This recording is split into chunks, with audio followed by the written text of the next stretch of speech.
welcome to Kotura-san episode 11, with only one more episode to go. Such sad time indeed. This episode was called Stand By Me, which is more, I think, focused on Manabe and what happens in this episode with him.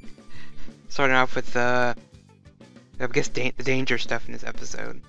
We left off, Yuriko was kind of like walking down this, alleyway by herself in the dark and got jumped by the criminal. Well, at least that was what we were supposed to see anyway. But it opens up with that happening again, but Daichi trying to jumps in the way, gets hit, and I guess, saves Yuriko from getting hurt. Not killed, but hurt. And even Moritani jumps in with her martial arts skills and tries to stop the criminal, but she kind of misses and screws up and the criminal just throws her to the side like that gives nothing.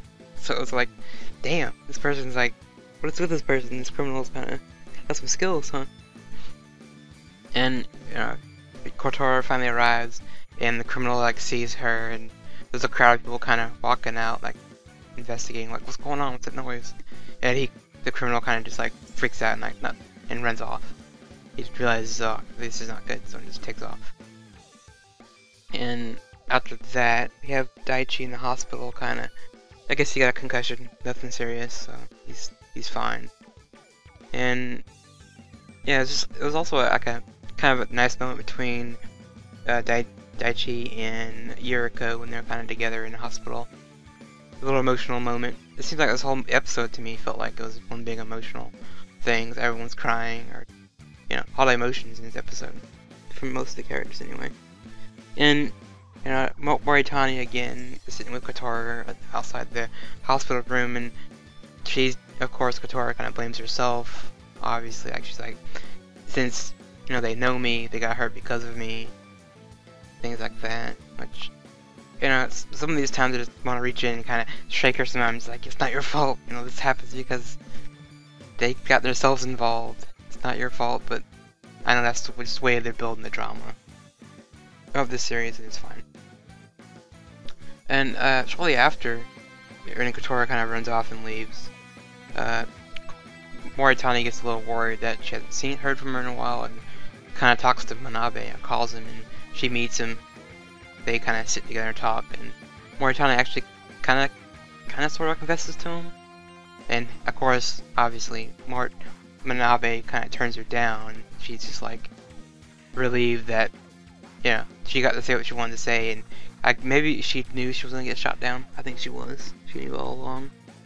But she was happy, and she was gonna, I guess, help Manabe find Kotoura. But they showed Moritani kind of like crying after that, like she, realized there's something more. Maybe she actually does like him, but is now realizing, well, it's never gonna happen. So. And that whole scene was important because Moritani kind of got the ball rolling on his, I guess what he said, his promise to Kotura that he would never leave her side, and he's kind of kicks himself. He's like, what am I doing? I'm kind of dumb for doing this. Why did I leave her side and things like this? So he runs off to go look for her.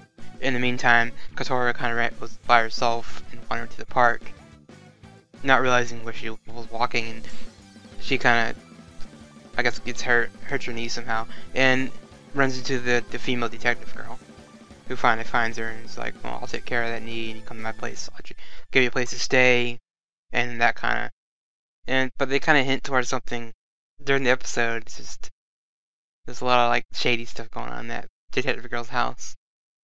She's cooking in the kitchen, and she breaks something, and she's like, oh, I can't do this, and everything, and I thought it was kind of funny, Kotura was in there, and she dropped her phone and it slid underneath the TV thing in the detective girl's house, and I guess all the characters kind of pieced together that, the female detective warned them about the street, all this stuff that they wouldn't find out themselves, it kind of falls into place, and slowly but they figure out that obviously the female detective is the criminal, because she attacks Kotura and kind of chases her to the roof of the apartment building.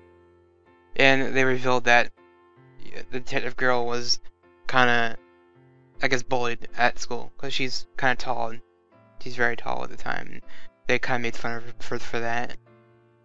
And I guess some way, and I don't know how it happened, but she developed a split personality. And with split personality would tell you why Kotura wouldn't be able to figure out the detective's, true motives of attacking people. Which is kind of interesting. I thought about how do you trick a psychic? Well, I guess there's one way to do it. If you have two personalities, you don't know which one's the real one. I guess it would be kind of difficult. And the reason why she's been attacking the students and everyone else is to release stress. And yeah, to me, it made me facepalm because it was kind of stupid reason, but whatever. It is what it is, I guess, with the series. Then Kotoura's on the roof, and she's trying to tell the detective girl, like, don't do this. It's not what you want to do. You can change, stuff like this and that. And she's about to hit Kotura, and magically Manabe pops up in front of her. And I thought that was kind of random, kind of weird, but I suppose they don't want to stretch this out too long because we are at the very end. So I mean, yeah, and that was kind of the episode. And, I mean, I don't know, I don't like how fast it was solved, but like I said, they're near the end. I kind of don't want them to draw this out till 12, and then we get nothing for, character development or anything. And but that was, like I said, that was the episode. Not a whole lot to go on. Just the fact that they solved the crime easily was, I guess, nice. I did like the fact that Manabe finally figured out that he should stay with Kotura no matter what happens. And yeah, he should keep his promise. But episode 12, we saw a preview.